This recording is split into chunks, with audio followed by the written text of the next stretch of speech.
Dan satu lagi kan, dan satu lagi kan, kalau misalnya kamu mau belajar ilmu kebal, mending nggak usah kan. Kenapa?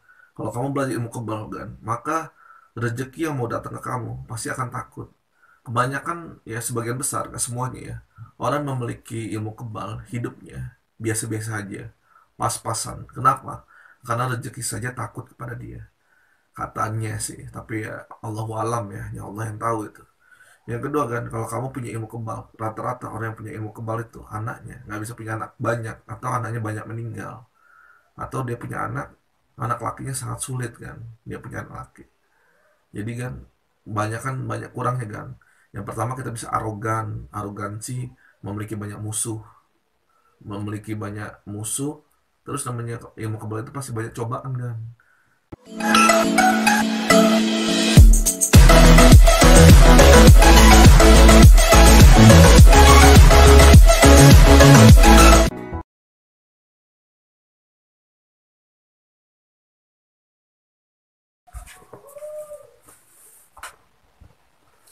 Hai semuanya, kembali lagi di channel dari Pasya.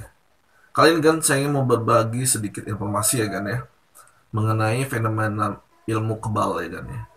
Jadi ilmu kebal itu kan bisa diperoleh dengan berapa cara ya kan ya. Ada yang cara dengan melatih kemampuan fisiknya ya, seperti Shaolin ya.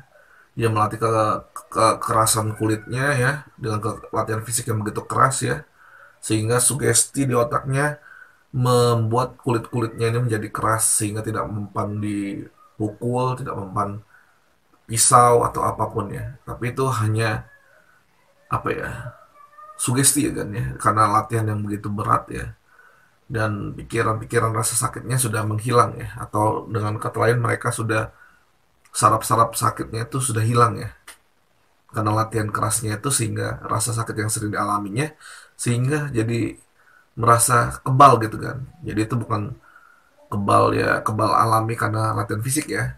Ada juga yang kebal memang karena latihan berdasarkan menggunakan ilmu media hitam ya, ilmu media hitam atau menggunakan bantuan jin ya. Seperti orang yang diberi air putih dan dicukur rambutnya dan rambutnya tidak mempan ya. Jadi kebal itu artinya dia tidak mempan dengan benda tajam, dengan golok, dengan pisau dan lain-lain ya, pistol, peluru, dia tidak mempan. Tapi bukan dalam arti kebal karena racun ya, kebal karena dia nggak sakit ya. Yang konteks ini saya membahas dia kebal senjata tajam, dan dia kebal terhadap peluru dan lain-lain. Untuk menghadapi orang-orang yang memiliki ilmu kebal ya kan ya. Kita lihat ilmu kebalnya itu apa, ilmu kebal yang dari, ibaratnya dari maha kuasa, dari maha kuasa Gusti Allah, seperti yang dimiliki Sultan Pangeran Diponegoro Tengku Umar dan Cut Nyak ya. Dia memiliki ilmu kebal yang hanya mempan dengan peluru emas ya, atau dia ilmu kebal yang dapat dari dia berguru ilmu hitam ya, jin atau dan lain-lain ya. Nah, ilmu kebal yang ini satu ini ya, dia bisa dikalahkan dengan menggunakan daun kelor kan. Dengan menggunakan daun kelor, kita bisa mengalahkan ilmu kebal. Atau kita mau menggunakan persiapannya, kalau sebelum kita kita misalnya nih mau berhadapan sama orang ilmu kebal nih. Kalau kita menggunakan golok, kita membacok dia, pasti kita akan kalah. Kenapa? Karena dia tidak mempan dibacok.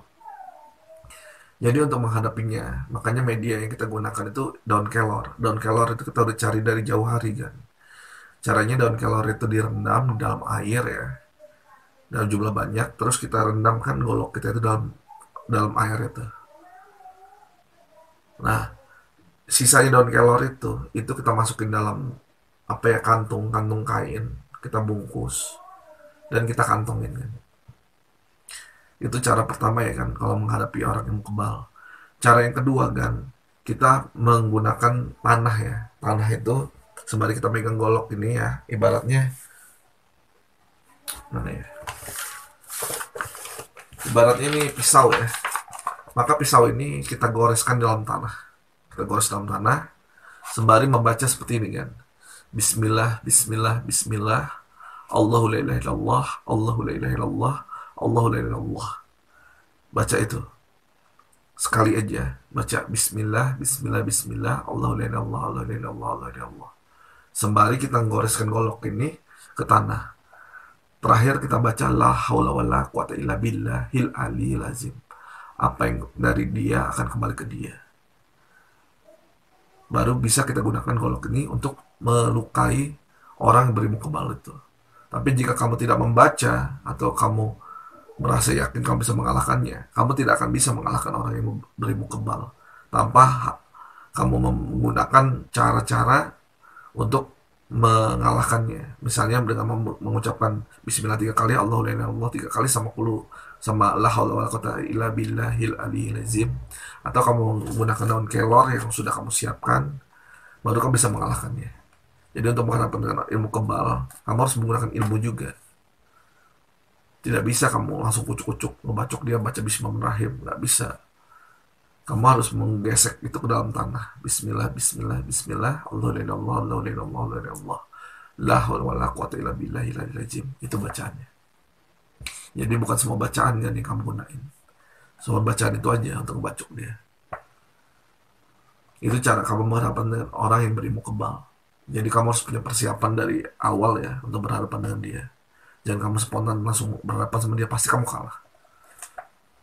Atau kalau bisa dia mempan semuanya, kamu harus menyiapkan peluru emas. Mungkin kalau misalnya kamu nggak bisa menggunakan peluru emas, paling nggak peluru itu berlapis emas. Tapi itu jarang orang punya ilmu itu. Biasanya orang yang punya ilmu itu ilmu pusaka wali. Pusaka wali itu adalah pusaka keramat dia. Jadi nggak semua orang punya ilmu pusaka wali itu. Nah, yang punya pusaka wali itu dia harus pakai peluru emas. Tapi nggak semua orang punya kesaktian seperti itu. Karena dia menggunakan pelajaran ilmu pusaka wali. Tapi kalau yang biasa-biasa yang kita lihat-lihat di masyarakat tuh kebanyakan ilmu kebalnya ilmu hitam kan. Jadi bukan dari pelajaran, bukan dari yang maha kuasa, tapi dia berasal dari makhluk-makhluk astral ya, yang memberikan dia kekuatan lain gitu. Itu aja kan, semoga kamu bisa bermanfaat buat kamu, dan kamu gak usah takut sama orang-orang yang kebal itu. Mereka punya kelemahan kok.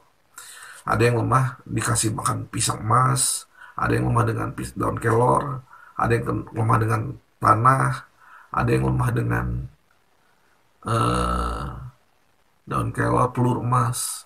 Jadi ada beberapa macam kan, peluru emas, daun kelor, bacaan bismillah 3 kali, Allahu la ilaha illallah 3 kali, sama la haula wala quwata illa billahil sambil gosok tanah.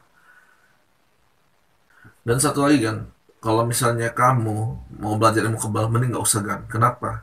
Kalau kamu belajar ilmu kebal kan, maka rezeki yang mau datang ke kamu pasti akan takut. Kebanyakan ya, sebagian besar, gak semuanya ya, orang memiliki ilmu kebal hidupnya biasa-biasa aja, pas-pasan. Kenapa? Karena rezeki saja takut kepada dia, katanya sih. Tapi ya Allahu alam ya, hanya Allah yang tahu itu. Yang kedua kan, kalau kamu punya ilmu kebal, rata-rata orang yang punya ilmu kebal itu anaknya nggak bisa punya anak banyak, atau anaknya banyak meninggal, atau dia punya anak lakinya sangat sulit kan, dia punya anak laki. Jadi kan banyak kurangnya kan. Yang pertama, kita bisa arogansi, memiliki banyak musuh. Terus namanya ilmu kebal itu pasti banyak cobaan kan. Kita memiliki banyak musuh, terus rezeki kita ketutup ya, rezeki kita yang mau masuk itu susah, andaikan dapat itu ya bisa-bisa aja gitu kan. Jadi banyak ruginya lah kalau kamu belajar ilmu kebal, kecuali kalau zaman kamu lahir zamannya Brahma Kumbara, kamu wajib menggunakan ilmu itu untuk keselamatan nyawa kamu dibanding kamu tembak sama Belanda kan.